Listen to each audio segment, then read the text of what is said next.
Bexar County Republican Chair Cynthia Brem fights off requests that she resign. The fact these allegations are so horrible and they've happened so many more times now, we know it's typically these are things that candidates get out in the open, or at least they should. As they decide the fate of an accused murderer, a judge sequesters a Bexar County jury. Tandalin was crying and told 911 operators that the person who did it was Tony.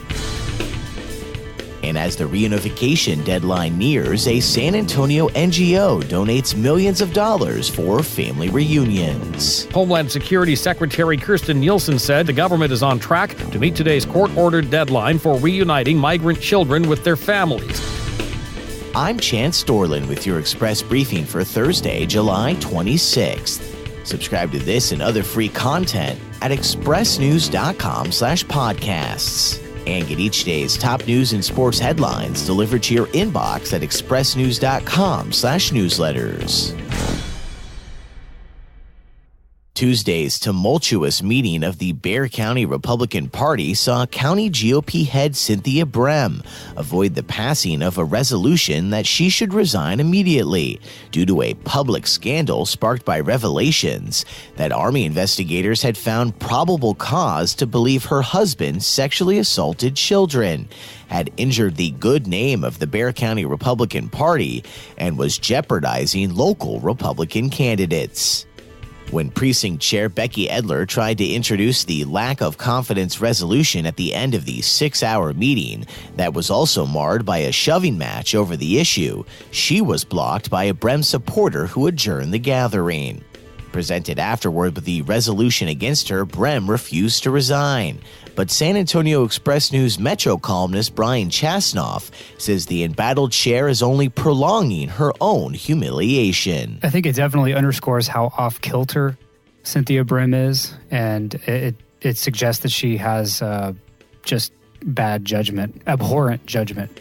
Hear more discussion of Bexar County Republican Party Chair Cynthia Brem on this week's episode of Puro Politics. Available for free download in Apple Podcasts, Stitcher, TuneIn, and wherever you listen to podcasts.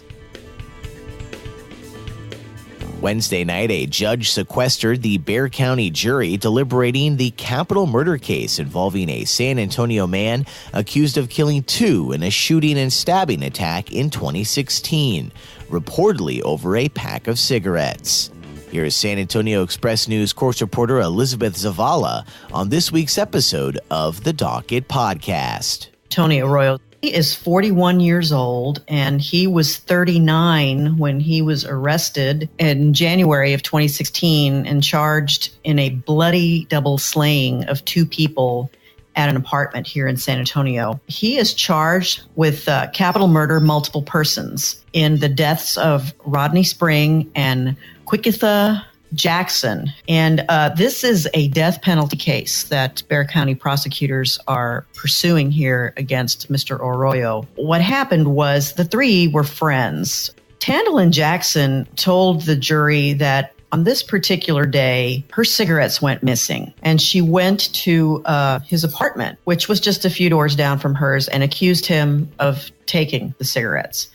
And he denied it, and she basically said to the jury that she told him never to go to her house again, that she felt like this had been a very bad betrayal. And she testified that Arroyo went to her apartment later on, began banging on the door, and when her daughter opened it, she was shot in the forehead and 4 other times on her body. She was also stabbed, as was Tandalin, who said she didn't realize she had also been shot until she was in the hospital. And she cried on the stand when she told the jury that she never had the chance to see her daughter after she had been killed.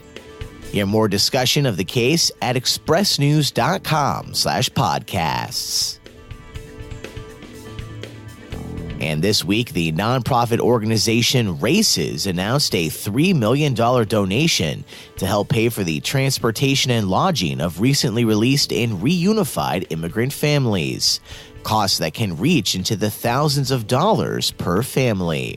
The fund, called Flight for Families, is operated by the Families Belong Together campaign, a coalition of dozens of advocacy groups across the country, and FWD.US, which has been aiding family reunification in New Mexico and Arizona. The $3 million donation is separate from $20 million that RACES, the San Antonio-based agency that provides legal aid to immigrants throughout Texas, originally raised online, which was specifically dedicated to posting bail for separated parents. Meanwhile, lawmakers say the Department of Homeland Security chief asserts family reunifications are on track. Here's AP correspondent Mike Gracia with more. Homeland Security Secretary Kirstjen Nielsen assured members of Congress yesterday that the Trump administration is on track to meet today's court-ordered deadline for reuniting hundreds of migrant children with their families. The hour-long meeting on Capitol Hill with roughly 20 members of the Congressional Hispanic Caucus, all Democrats, was private. However, lawmakers who attended the meeting said Nielsen did not provide any statistics to back up her assertion. The deadline for reuniting migrant children age 5 and older with relatives was set by U.S. District Judge Dana Sabra in San Diego. And that's your daily San Antonio Express News briefing for Thursday, July 26th. Subscribe to this and other free content at expressnews.com/podcasts. I'm Chance Dorland.